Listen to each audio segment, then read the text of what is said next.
بسم اللہ الرحمن الرحیم. Dear students, Assalamu alaikum. I am your teacher from the readers. پیارے بچوں، آج کے ہمارے سبق کا عنوان ہے نظم نعت. نعت ایسی نظم ہے جس میں حضرت محمد صلی اللہ علیہ وآلہ وسلم کی تعریف بیان کی جاتی ہے، شان بیان کی جاتی ہے اور ان کی تعریف میں خوبصورت جملے ادا کیے جاتے ہیں. سب سے پہلے خاص الفاظ پڑھتے ہیں. خلق، مخلوق، بگڑی، خراب، احسان، بھلائی، ویرانہ، غیر آباد جگہ. آئیے پیارے بچوں، اب ہم نظم نعت کے اشعار کی تشریح پڑھتے ہیں.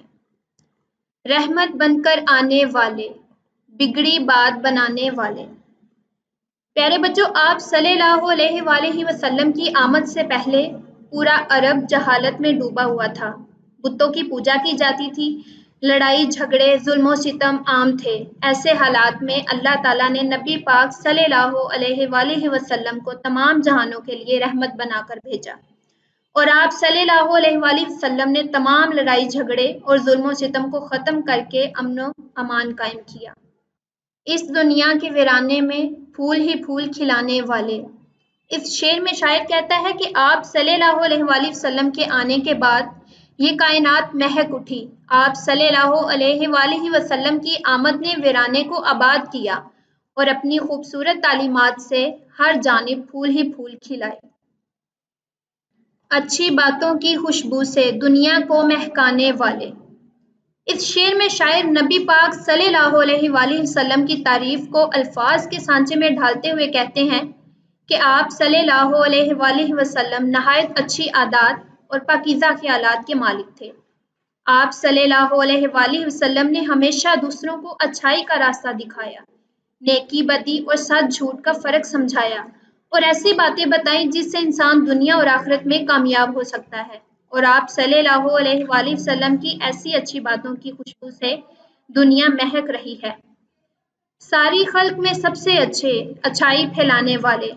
اس شعر میں شاعر کہتا ہے کہ نبی پاک صلی اللہ علیہ وآلہ وسلم پوری خلق میں سب سے اچھے ہیں، کیونکہ آپ صلی اللہ علیہ وآلہ وسلم نے ہمیشہ حق اور سچ کی بات کی، اپنے پرائے اور دشمنوں سے بھی اچھا سلوک کیا، عمر بھر دکھی انسانیت کے دکھ درد دور کرنے کے لیے کوشاں رہے. آپ صلی اللہ علیہ وآلہ وسلم نے لوگوں کو جنت کی نعمتوں کی خوشخبریاں سنا کر اچھے اعمال کی ترغیب دی، اور اسی لیے آپ صلی اللہ علیہ وآلہ وسلم کی زندگی تمام انسانوں کے لیے بہترین نمونہ ہے. ایک بنایا نیک بنایا، یہ احسان فرمانے والے. اس شعر میں شاعر کہتا ہے کہ آپ صلی اللہ علیہ وآلہ وسلم اللہ کے آخری نبی ہیں. آپ صلی اللہ علیہ وآلہ وسلم کو اللہ تعالیٰ نے ایک بنایا، نیکی اور بھلائی کا راستہ بتایا. آپ صلی اللہ علیہ وآلہ وسلم کے بعد کوئی نبی نہیں آئے گا.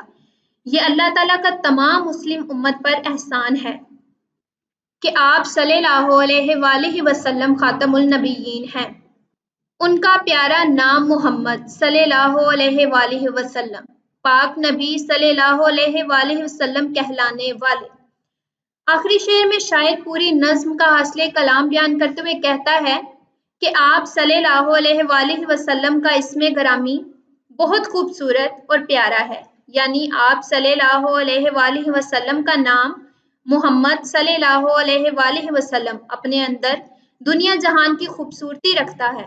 آپ صلی اللہ علیہ وآلہ وسلم تمام جہانوں کے لیے رحمت بن کر آئے، اور آپ صلی اللہ علیہ وآلہ وسلم نے اپنی تعلیمات کے ذریعے پاک نبی صلی اللہ علیہ وآلہ وسلم اور صادق اور امین ہونے کا لقب پایا.